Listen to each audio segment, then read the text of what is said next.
Ndagusuje cyane wowe nkurikiye nonaha. Birashoboka usanzwe ukurikira Marebe Rwanda TV cyangwa se ukadukurikira ku marebe.com.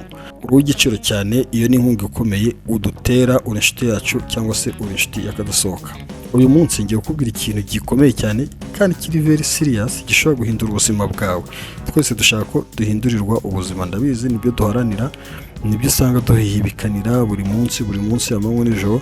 So uyu munsi nkuzaniye inkuru ikomeye, iri very serious, yahindura ubuzima bwawe kandi nanjye yahindura ubwanjye. Birashoboka yuko hari ikintu usanzwe ukunda ugikora cyangwa se ukiyumvamo. Biranashoboka yuko hari ikintu ufiteho ubumenyi bwihariye ushobora gusangiza abandi, cyangwa se ushobora kuba nta n'icyo wari ufite ariko ugishoboye. Ubu ngubu nonaha wakibonamo, hari ukuntu uba ubitse ibintu ariko utabizi ko ubifite. So yes, ushobora no kuba ugifite ariko utari uzi ko icyo kintu kiri muri wowe, nyamara ushobora kugisangiza abandi bantu kikabagirira akamaro. Inkuru nkuzaniye nta yindi rero, ni ugufunguza YouTube channel yawe. Ushobora kuba kuyifunguza cyangwa kuyifungura, byose birashoboka. So nkuzaniye inkuru ivuga ngo YouTube channel nicyo gikoresho cya mbere ushobora gukoresha ibyo bintu byawe. En fait ni isahani, ni platon. Nkuzaniye inkuru ivuga ngo YouTube channel niyo sahani nziza ushobora gusangirizaho abantu ibintu ukunda, ibintu ufiteho ubumenyi, ibintu uzi, ibintu ubamo, ibintu ukora, ukabisangiza abantu kandi bikakubyarira amafaranga, bikaguhindurira ubuzima. Ikibazo gikomeye, ntabwo nshidikanya ushobora kuba uhise wibaza ibintu byinshi cyane nkivuga aya magambo. Yes, ntabwo nshidikanya ko uhise utekereza ibintu byinshi. Tese YouTube channel kwiri ubusa, ahubwo YouTube ntabwo yuzuye, ngo ntiyamaze kwakira abantu, nanjye najyamo. Ubuse ushobora kuba wibajije uti wenda ibintu bya YouTube se ko bihenda, ibikoresho mbese nabikura hehe? Ushobora no kuba tubuse ngewe ibyo birandeba, ubuse ninde wandeba, ninde wakumva ibintu ndimo kuvuga? Ndabizi ibyo bintu ushobora kuba ubitekereje, ko nanjye nabitekereje igihe kinini cyane, ndetse akenshi bikajya binsubiza inyuma, nkavuga ngo okay, ngiye nanjye gukora cyangwa se gufungura YouTube channel muri ibi n'ibi, ariko ibyo bitekerezo mubwiye bigahita binza mu mutwe, kandi turabona warakerewe, abantu benshi barabikoze, YouTube channel ntiyakumenya, nta muntu wareba ibyo ukora, nta muntu wabyumva. Nanjye byagiye binsubiza inyuma, ariko umunsi umwe mfata icyemezo, nanjye nkora akazi nk'uko tuzagenda tubiganiraho. Kandi gusangiza ukuri kuri icyo ngicyo, ni ukuvuga umuntu wese ufite YouTube cyangwa se abo uzabona bamaze kugira aba subscribers 1000, 5000, 100, miliyoni, miliyoni 2, abo ngabo bose nagira ngo nkubwire yuko umunsi umwe bigeze kugira aba subscribers 0, cyangwa se mu yandi magambo bigeze kubona nta subscribers n'umwe bafite. Kandi nyamara bafata video bayishyiraho, bakufata amashusho yabo bayashyiraho, kandi nta muntu n'umwe bari bafite. Ni ukuvuga ko icyo gihe bari bafite gusa igitekerezo n'udukoresho dukeya twibanze, nk'uko tuzagenda tubivuga mu biganiro byacu bikurikiraho, bafite n'ubushake. Yes, bari bafite igitekerezo, bafite utuntu twibanze tw'udukoresho, ariko bafite ubushake. Video yabo ijya ku mugaragaro, barayitwereka. Ariko ubu ngubu bamaze kugira amacano aremereye cyane, amwe namwe tuzi ndetse n'ayo tutazi. Ubu batangiye kubona amafaranga menshi, si no kubona ayo kurya gusa, ahubwo babonye amafaranga menshi, bagira icyo bita freedom, finance freedom. Ni ukuba hahandi ugera ukumva ntabwo utunzwe no kuguza udufaranga wangurije 5 wampaye 10. Oya, ahubwo baba abantu bigenga ku mafaranga, bashobora gukemura ibibazo byabo, bashobora guhindura ubuzima bwabo bakoresheje YouTube channels zabo. Ushobora kwibaza rero, maze iminsi ntekereza cyane avantage zo kugira YouTube channel, ari nazo nshaka kugusangiza kandi nanone muri iki kiganiro. Mu minsi ishize twaganiye ku biganiro bitandukanye bivuga ibintu by'ikoranabuhanga ririmo gutera imbere cyane, ririmo ama AI, ririmo ama robots, ririmo icyo twise ubwenge buhimbano cyangwa se bukorano, biterwa no kubyita.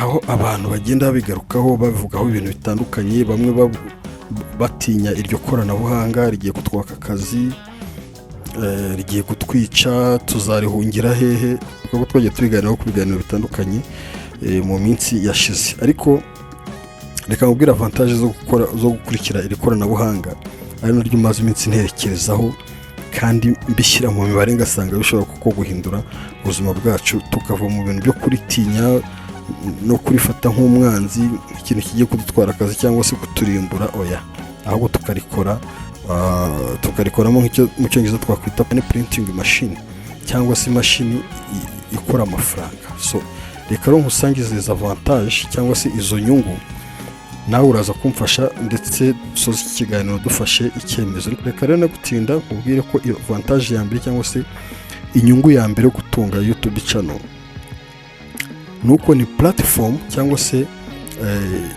ni umutungo dufite ukurikirwa n'abantu benshi cyane. Ninkubwira icyo bita audience cyangwa se audience yo kuri YouTube, ni abantu benshi cyane bakurikira YouTube channel, kuko ubu nkubwira ni abantu barenga miliyari zigera muri 2.5 kuzamura.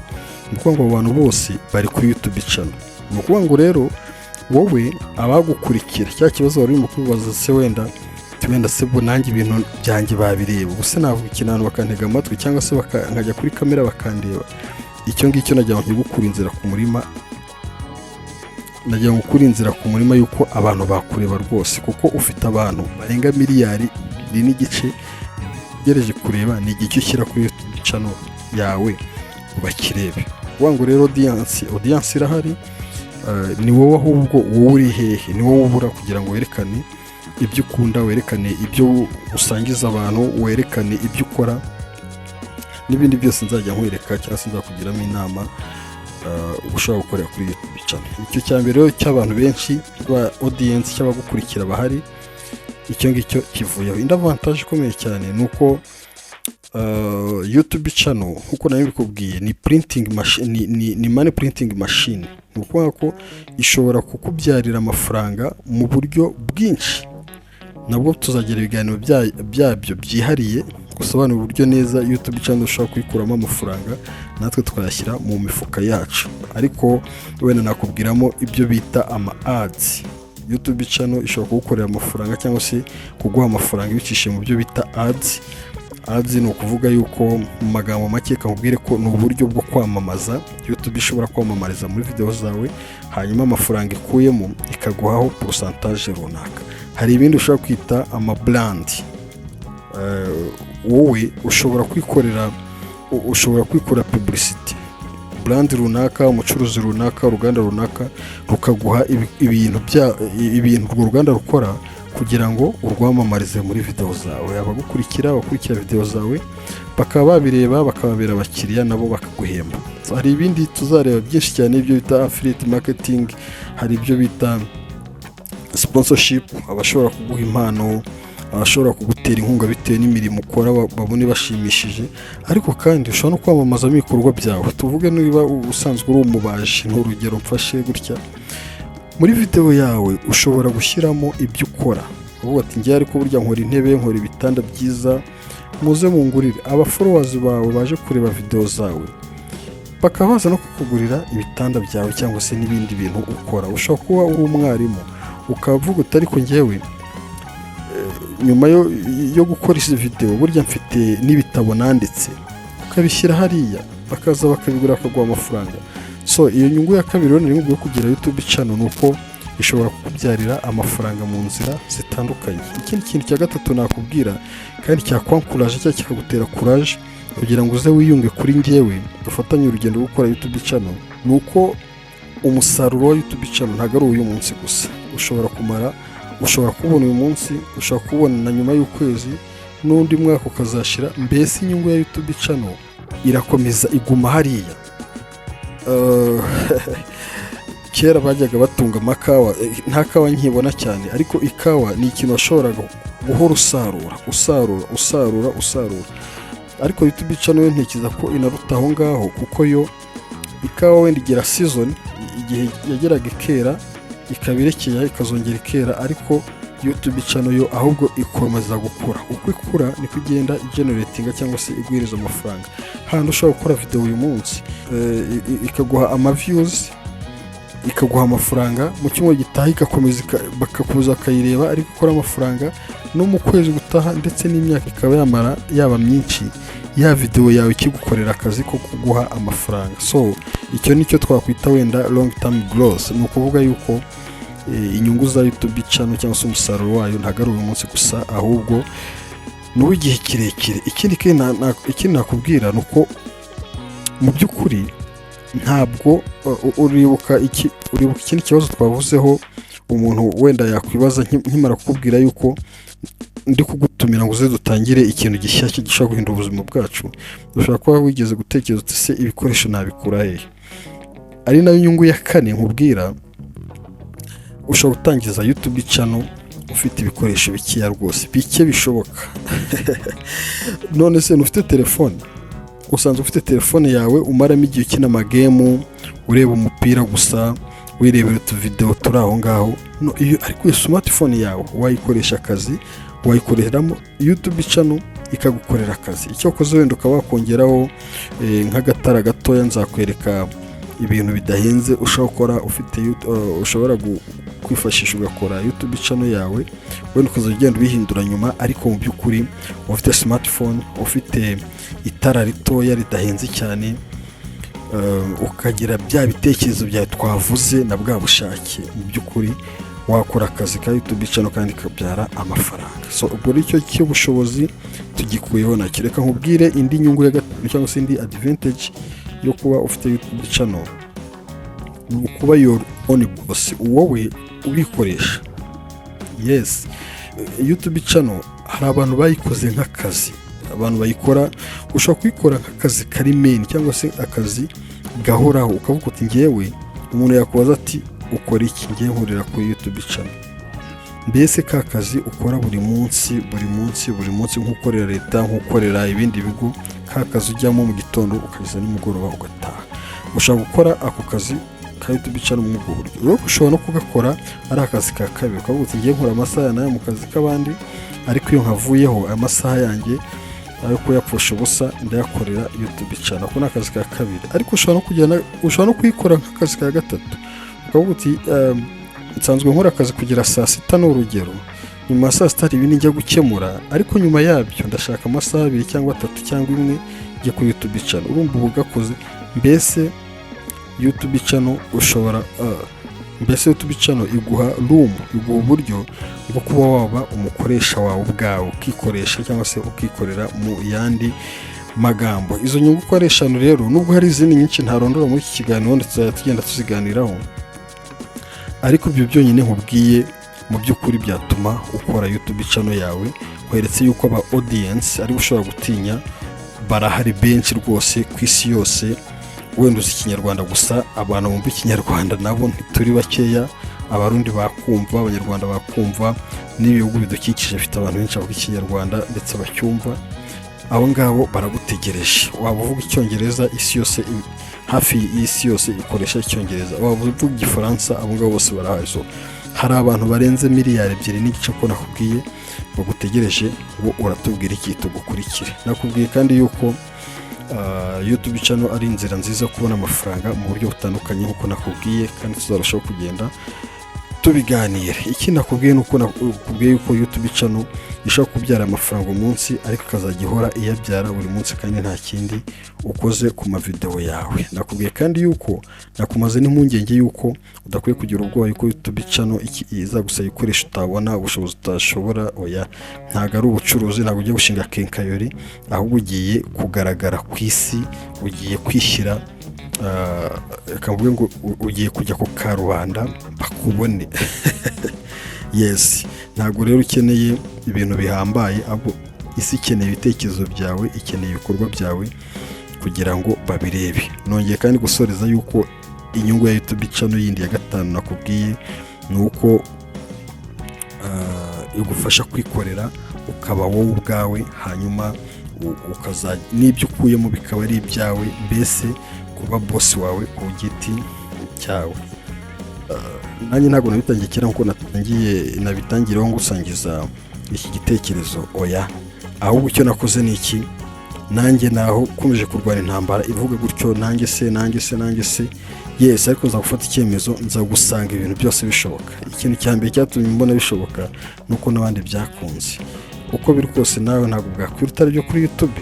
Abantu bose ureba rero nta kintu bakurusha, nibo ubwabo, nibo ku giti cyabo, ariko nawe uri ku giti cyawe, nawe uri wowe ku giti cyawe. Bivuze ngo nkuko ureba agafilimi runaka ukishima, nawe hari umuntu uzareba icyo ufite ikikuri mu mutwe nawe kikamushimisha, nk'uko hari umuntu, nk'uko ujya kwiga ibintu kuri channel z'abandi, nabo hari abandi bashobora kuzaza kwiga ibyawe. So nanjye rero ni muri urwo rwego, mu by'ukuri ntabwo ngeze kure, ariko nanjye aho ngeze ntabwo masuzugura, nta nubwo magaya, ahubwo mboneraho no kongera gushimira abantu bamaze gukora kuri YouTube channel yanjye uri kurebaho iyi video y'Amarebe Rwanda TV.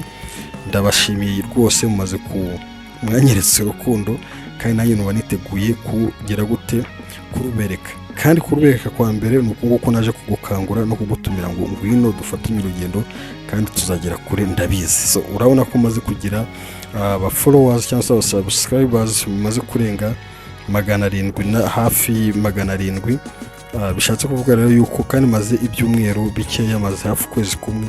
So hamwe namwe rero nzi ko bishoboka, kandi tuzagera kure. Mfite ibintu byinshi, yaba ibyo muri experience, ibyo maze guhura nabyo, yaba ibyo nabonye nabyo kuri social media mazemo imyaka irenga 6, yaba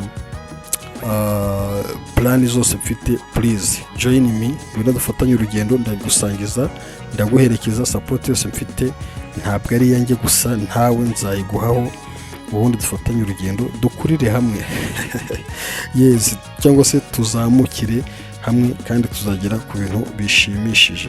Ni nayo mpamvu rero gusaba ngo yes, niba utakora subscribe, niba ari ubwa mbere uhuye nanjye kuri iyi channel, niba ari ubwa mbere uhuye nanjye kuri iyi channel y'Amarebe Rwanda TV, please iki ni cyo gihe cyawe, kanda subscribe.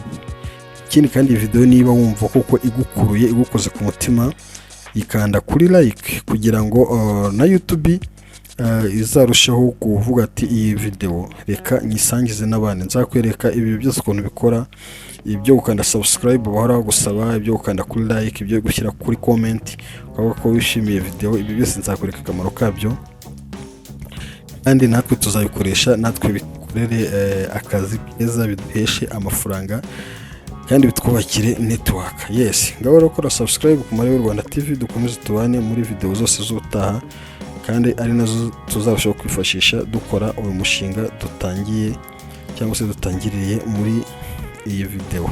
Ikindi kintu nakubwira muri uyu mushinga ni uko utakwiye kwibagirwa yuko please amahirwe ntabwo agusanga uryamye. Wenda abo tumaranye igihe, abo tumaranye iyo myaka yose navuze hejuru, yaba ku marebe.com, turabizi neza cyangwa se twamaze kubimenyera yuko ntago mu by'ukuri amahirwe yagusanga uryamye. Niba ushaka akazi, nibura gerageza bikeya bishoboka, mutume gufite ujye online urebe ni hehe hari amahirwe y'akazi, niba nihe bari gutanga akazi, nibura umenye barimo gusaba iki, mbese bifitemo pourcentage cyangwa se ibyo basaba mfite bingana iki. Iyo ni intambwe ya mbere, nibura ubuteye ugasoma itangazo ukareba ni ibiki bisaba, ugatera indi ntambwe ukaba wakwapplyinga cyangwa se ukadepoza document zawe. So rero icyo cyo turacyumvikana, amahirwe ntabwo ashobora gusanga uryamye, ahubwo amahirwe ni ay'abandi bagerageza, ugahora ugerageza. Umunsi wa applyinze ahantu akazi ntabwo ukabonye, ejo urapplyinze baragufashe, wenda exam iragutsinze, ejo bundi gutyo ugakomeza ukaba consistent, ukagerageza ntuve kwizima. So amahirwe rero nicyo nakwibutsa ko mu gihe dutangiranye, niba unyemereye ko dutangiranye urugendo rwa YouTube channel, please ibyo bintu ugomba kwishyira mu mutwe, kuko amahirwe adashobora kugusanga mu buriri wiyoroshe, oya, ahubwo amahirwe n'aya babandi bagerageza. Uyu munsi tugerageze, ejo tugerageze, twiga akantu gashyashya tugashyira mu bikorwa, then dukomeze dukure kandi bizagenda neza. Yes, iki nicyo gihe cyawe cyo gukura, ugakiriyetinga ibyawe, ugakora ibintu byawe, kandi koko nizeye ntashidikanya yuko umunsi umwe natwe tuzatuvuga ngo wow, bya bintu twavugaga twarabikoze kandi byarabaye. Yes, Jerry Papa Tonto uko bisanzwe, aya ni Amarebe Rwanda TV. Tuzajya dukomeza kugenda tuganira, ibiganiro byacu nakagaruka, don't miss muri uru rugendo. Kandi niba ushaka kunyandikira ari igitekerezo kindi ufite, please muri description nashyizemo nimero zanjye tuvugane, ariko nta handi navuga ngo rendezvous n'imiganiro byacu by'utaha, kandi ubwo twagiye. Imana ibidufashemo. Bye bye.